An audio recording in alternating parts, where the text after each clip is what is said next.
Hey guys, what's up? Nandito tayo ngayon sa Bake Studios dito sa may Makati kasi merong Honor V5 preview for the media. Here we get to test out and see ano yung capabilities ng phone na to.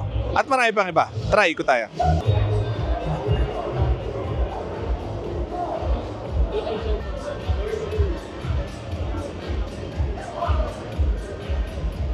Bago ng ano. So dito sa Air na to, pinapakita nila yung pinakabagong Fold ng Samsung, yung Z Fold, compared dun sa bago ng Honor na V5. Kung gaano siya kanipis. Thinner than ever. I think yung Honor pa rin talaga nag-hold na record na thinnest foldable smartphone. Dito naman tayo. Yung Honor V5 has 3 colors. Okay, meron silang parang salmon pink or maroon, merong gold, at saka meron, anong color nito, sir? White? Ano, silver, no? Wala yatang black. But I think meron silang black eh. Pero tayo dito, tara. Now, si Honor Magic V5 naman, 5G. If may kita nyo, ito yung 30-pound bell. Dito nakatali itong Honor V5. So makita nyo yung durability at yung strength na ginamit na material dito sa Honor Magic V5. Dito, very interesting kasi nung V3, I don't think it is waterproof.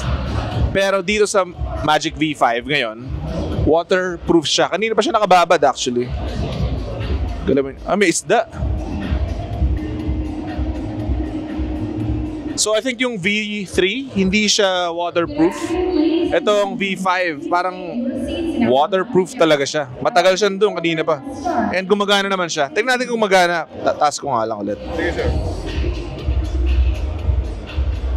Ayan no? It is working. You guys can see that. It is working.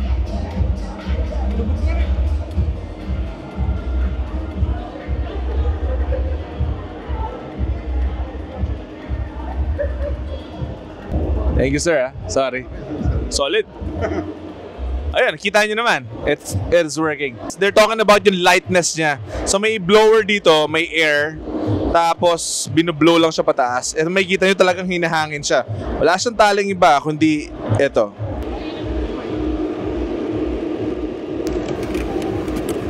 So nakita natin yung strength niya, yung thinness niya, tsaka yung waterproof niya. Meron pa isang pinakita sila eh.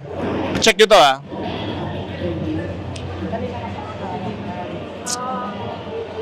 I think nakuha rin nila ang World Guinness Certificate. Heaviest weight lifted by a suspended foldable smartphone. 104 kilograms. Honor Magic V5 sa Dubai. So ginawa siya, if may kita nyo ah. Ito yung sofa, hindi ko siya pwede upuan. Pero nakasabit lahat yan, yung bigat niya. Tapos yung Honor Magic V5 yun na sa taas. Go!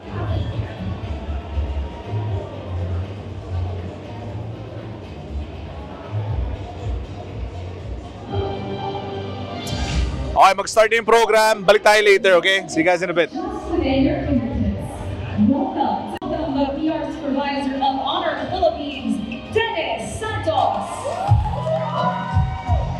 Nagiinuman na po sa loob. Opo.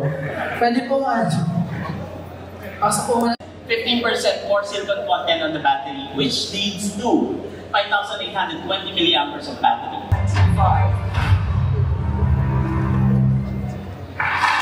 Guys, a round of applause. The Honor Magic both front and back as well, and dual screen handle.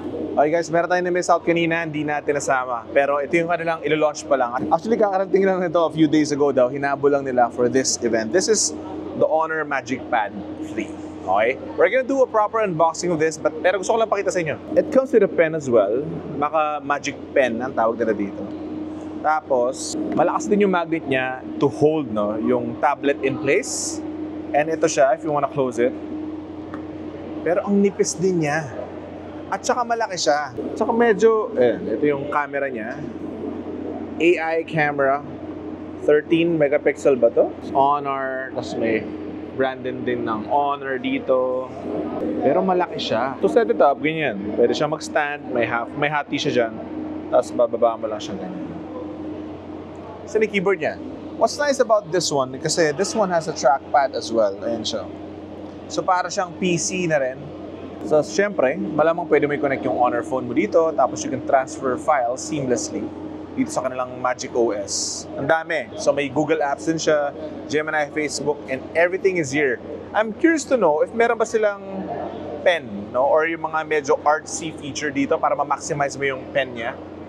You can do yung mga scribbles and notes using the pen.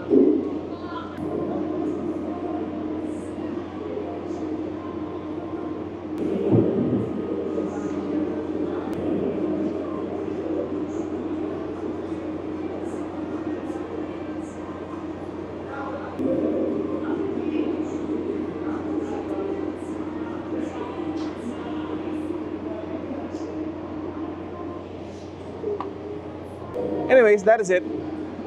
Check it out. Honor Magic Pad 3. Kano kaya to?